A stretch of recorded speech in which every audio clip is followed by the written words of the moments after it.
Have you ever noticed how you can be physically somewhere but mentally nowhere? You're sitting in your room, or with your friends, or even doing something you once loved, and yet your mind feels like it's hovering 2 feet above your life. It's strange, isn't it? How a moment can be right in front of you, but you still feel like you can't fully enter it. And here is the question that quietly haunts you. Why does the present never feel like enough? You wake up and instantly feel behind, like there's a clock ticking somewhere that you can't quite find. You try to enjoy your day, but your mind keeps scanning, comparing, predicting, preparing for threats that don't exist yet.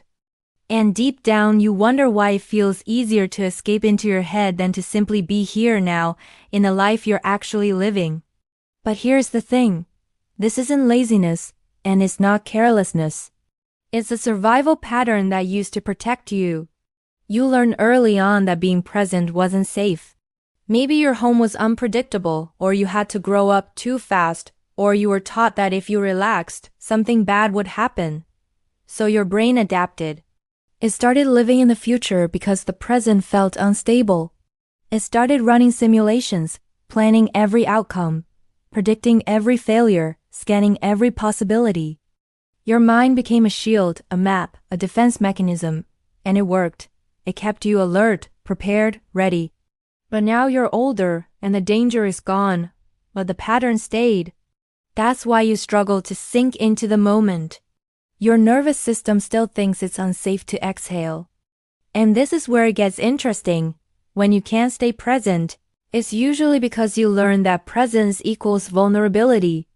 Enjoying something meant it could be taken away. Feeling safe meant someone could disappoint you. Letting your guard down meant losing control. So you split your awareness, half here, half somewhere else. You keep your emotions behind glass. You live with one foot out the door. And even when life looks fine, even when things are calm, stable, even good, your mind refuses to believe it. Because good didn't always last. Calm didn't always stay calm. So now your brain doesn't trust the present. It trusts preparation. It trusts hypervigilance. It trusts scanning for danger, even when none exists. But here's the truth. Your mind isn't trying to ruin your life. It's trying to protect you using outdated data. Your childhood experiences, the unpredictability, the emotional instability, the moments you had to stay alert to survive, they all wrote invisible rules in your nervous system.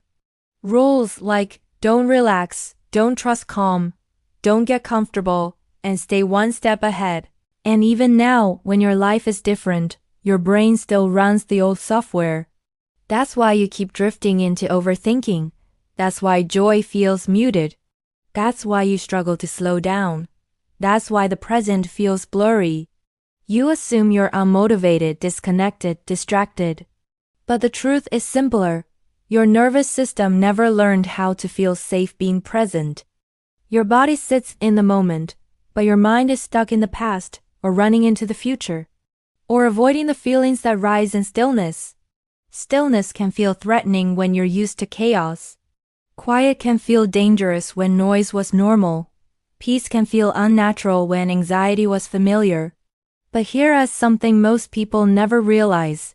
The inability to be present is not a flaw. It's a skill you developed under pressure. You built it to protect yourself.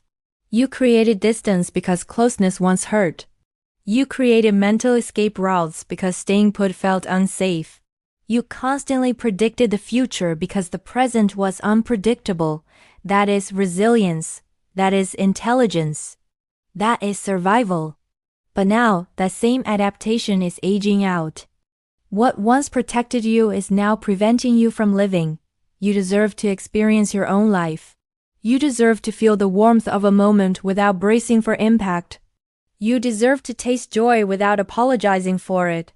You deserve to feel calm without waiting for the crash. So how do you relearn presence? You don't force it. You don't shame yourself for drifting. You don't fight your own nervous system. You start with tiny moments, one breath, one sensation, one pause. You remind your body, we're safe now. You build trust slowly, gently, consistently, You unlearn the fear of calm. You teach your mind that nothing bad will happen if you soften, even for a second. And little by little, your nervous system recalibrates. The present starts to feel less like a threat and more like a home. You begin to feel your life from the inside rather than observe it from a distance. You start to exist in your own moments instead of hovering above them. You start living again, not because the world changed, but because you finally do. And here's the most beautiful part. Presence is not about perfection. It's not about living every moment mindfully. It's about learning to let your guard down for the first time in years. It's about reclaiming the parts of you that were too busy surviving to ever feel safe. It's about coming back to yourself. You are not broken for drifting. You are not weak for struggling. You are not failing for feeling disconnected. You're healing something ancient. You're unlearning something heavy.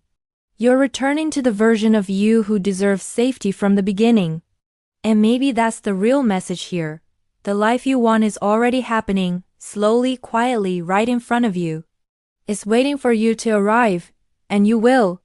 One gentle step at a time.